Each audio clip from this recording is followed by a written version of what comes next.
The Isabelle Stewart Gardiner Museum heist is considered to be one of the largest art thefts in history.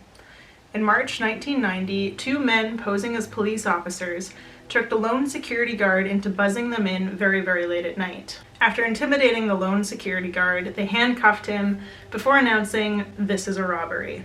Over the next hour, the thieves removed 13 paintings from their frames. It was not long after that they left with roughly $3 million worth of fine art. Now, if you've seen the new Netflix documentary, This Is a Robbery, you'll know that this art heist has never been solved. None of the paintings have ever been found, and while there are plenty of theories and potential suspects, nobody's ever gone to jail for this and nobody's ever been caught.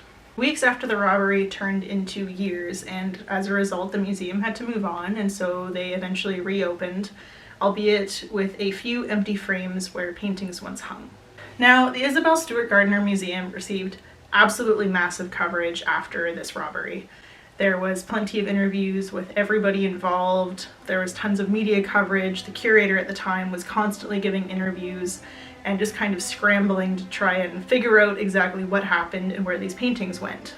Task forces were created and multiple departments sprung into action looking for these paintings and trying to trace them through the veins of the criminal underworld. 30 years have passed and all of the leads have more or less run dry. However, with the arrival of this new documentary from Netflix, this has rekindled the public's interest in this art heist. But today, I'm not here to talk to you about the Isabelle Stewart Gardiner Museum heist. Instead, I want to talk about a different heist that received far less coverage and I guarantee you've probably never even heard of, despite it being one of the biggest in history. Potentially even bigger than the Isabelle Stewart Gardiner Museum robbery. In 1972, the Montreal Museum of Fine Art was robbed of 18 paintings, as well as a number of figurines and a fair amount of jewelry, with an estimated value of all of the stolen goods being about $2 million. While it is still $1 million shy of what was originally stolen from the Isabelle Stewart Gardiner Museum, $2 million is still a lot to misplace.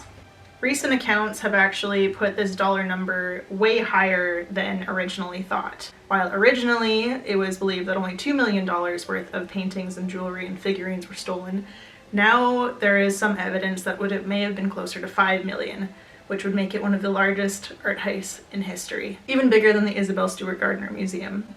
Now, most people are unaware of this robbery, otherwise fantastically known as the Skylight Caper, for reasons that we will come back to, but they've never heard of it.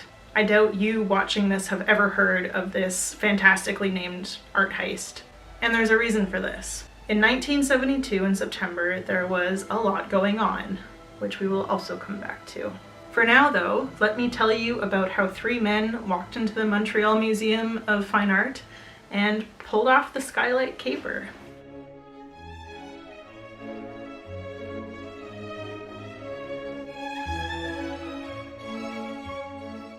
On September 4th, 1972, it was Labor Day weekend, and a man wearing climbing spurs climbed a tree between the Church of St. Andrew's and St. Paul's and the Montreal Museum of Fine Art. The man then jumped from the tree to the roof of the museum and let down a ladder for his two compatriots who were waiting below. The trio then moved to a skylight in the museum's roof. Now normally, the Montreal Museum of Art had a fairly simple but sufficient security system. These three burglars had come across a vital flaw in the system. It wasn't turned on. In fall 1972, the Montreal Museum of Fine Art was, as museums do, undergoing renovations.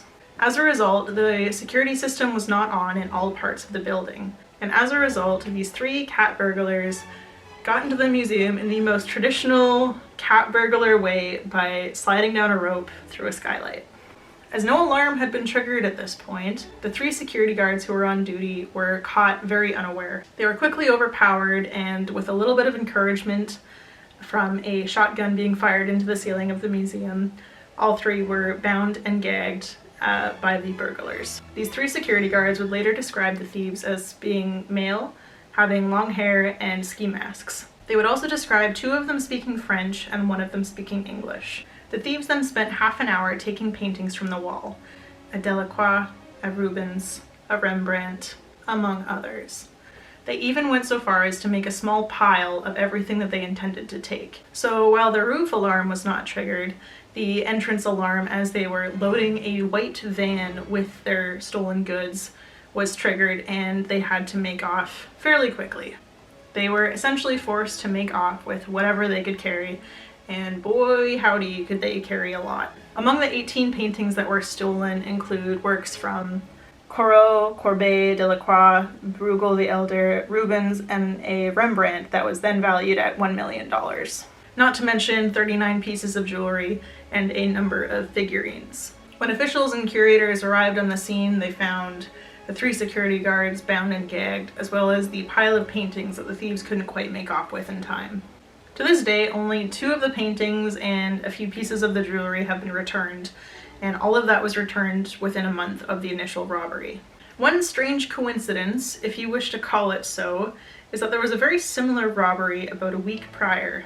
On August 30th, 1972, the residence of Agnes Meldrum, token rich lady, was robbed of $50,000 worth of paintings. The similarities between these 2 robberies are interesting. The bound guards at the Montreal Museum of Art noted that 2 of the thieves spoke French and 1 of them spoke English. The gardener, who was overcome at the residence of Agnes Meldrum, reported the same thing. Not only was the language similar, but both robberies included a great deal of climbing. The tree outside of the Montreal Museum of Fine Art was scaled, and at the residence of Agnes Meldrum, there was a rather large cliff face that was scaled down as their escape route. Despite these similarities, the police concluded that these thefts were completely unrelated. Not sure I entirely buy that. As the evidence began to cool in the days following the Skylight Caper, many people began to theorize that soon a ransom might be posted in exchange for the return of the paintings. The question being asked now is, what does one do with a stolen $1 million Rembrandt? One theory being discussed is that of picture napping. Sam Schechter is a well-known art consultant in Montreal, and he says there's a good chance the thieves will demand a ransom for the stolen art objects. It was not long before this prediction came true. Bill Banty, the museum spokesperson at the time, was instructed by a man on the phone with a nasally European accent to send a staff member to a phone booth near McGill University. The staff member was instructed to pick up a discarded cigarette package. Inside, they found a pendant, which was one of the numerous pieces of jewelry that had been stolen. For several weeks, things were fairly quiet. There was no contact with the thieves, and the leads were beginning to run dry. However, on October 26th, a brown envelope appeared on the museum doorstep, which contained a number of photographs that showed all of the paintings that had been stolen laid out together. The envelope was interestingly marked with Port of Montreal. Now, the Port of Montreal at the time was under the control of the Irish West End gang. Whether this was a bluff or a scapegoat, we don't really know. It was not long after this that the thieves offered a ransom as predicted, although it was surprisingly low for the amount of items that they had stolen.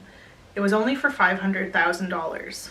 In a strange turn of events, the thieves then lowered their ransom to $250,000. Personally, this makes me wonder if there were some pieces that they did not intend to return, as they had made contact with a private collector, or if somebody just personally wanted to keep one of those pieces. But it's still interesting. The museum director, David Giles Carter, had a very similar idea, and as a result, he requested to the thieves that they reveal or send back one painting just to prove that they were even still in their possession and they weren't just going to take the money and run. This actually worked, as the thieves returned one of the paintings that they had stolen by Bruegel. There had been arrangements made to have another painting returned in exchange for cash. However, when that exchange was supposed to happen, a oblivious police cruiser rolled by and it spooked the thieves, and as a result, they claimed that it had been a trap and they completely cut contact for quite a while. As a result, negotiations between the thieves and the museum and the police eventually just broke down.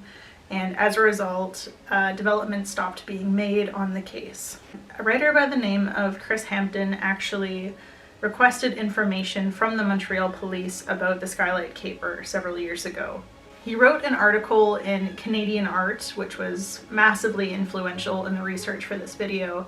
And in this article, he talks about some of the things that he was able to find out from the police report. Chris Hampton writes, The request for information eventually produced a small, highly redacted incident report that, despite its scantiness, included details diverging from the accounts I had read.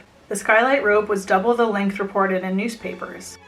I saw no mention of spurs, though it does mention a tree appearing to have been climbed. 14 paintings were left behind in the museum, not 18, and the total value of stolen property was significantly larger than reported, $5 million. The stolen Rembrandt alone, it said, was worth $1.75 million.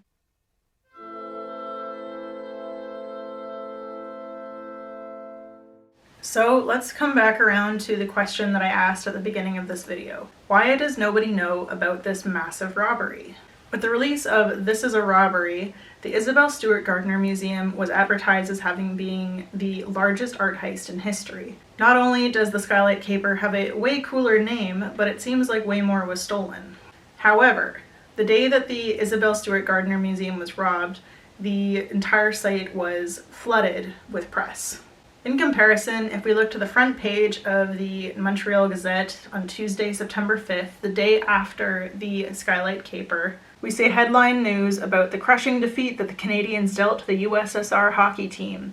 Beneath that, there's an article about the robbery, but this was the most front page attention it would ever get. And this is due to the fact that newspapers and media outlets were absolutely flooded with information about the Munich massacre, which occurred on September 5th, 1972. 3 military helicopters ferried the guerrillas and their hostages to a rendezvous with a waiting plane. The choppers landed, and the hard facts are now history. There are still conflicting reports of just what happened. The latest story is that the gun battle broke out after a guerrilla examining the escape plane with the helicopter pilot got nervous and shot him. When they took the Israelis out in the last few moments there and put them on the bus, did you have any special reaction? Yes, I just had a terrible feeling of foreboding that this was the last we'd ever see of them, and I'm afraid that was correct. It is no surprise at this point that the only people who were really aware of the robbery were the people who were directly involved. People were understandably more concerned about the sudden escalation in international tensions than they were about some art museum being robbed. As a result, the weeks and months turned into years and no new evidence was compiled, and the Skylight Caper faded into history. Yes, a few people have written books, there's been articles written, a couple of podcasts have talked about it, but I bet $5 that you watching this have never heard of this robbery. And on one hand, yes, this did happen in a terrible news cycle, but I also think that the fact that this happened in Canada and not the US is partially to blame. For those that aren't aware, Canadian media is very often overtaken by Americans, especially American politics. If something happens in the US, it generally gets more coverage than something that happens in Canada. So since none of the still missing paintings have been discovered and no new leads have been found in decades, I think it's still important that we try and talk about it, because who knows where these paintings and this jewelry might have ended up. The story of the Skylight Caper is far from over, although currently this story has no conclusive ending. If you happen to know anything about the Skylight Caper or have any information about any of the paintings, I highly recommend that you get in touch with the authorities, as there is still a reward out, I believe, for many of these paintings. If you're interested in this video, please subscribe, as I do intend to make more videos about the illicit antique trade around the world, how it's funded, who commits these sorts of crimes, the difference between the illicit antique trade and the illegal antique trade. I want to discuss some things like that, as well as my usual museum madness and various historical topics of whatever I feel like talking about that week. But thanks for sticking around to the end. If you have any questions about this caper, or there's something that you feel like I didn't cover properly, please let me know in the comments. Leave a like, subscribe, and I'll see you next time.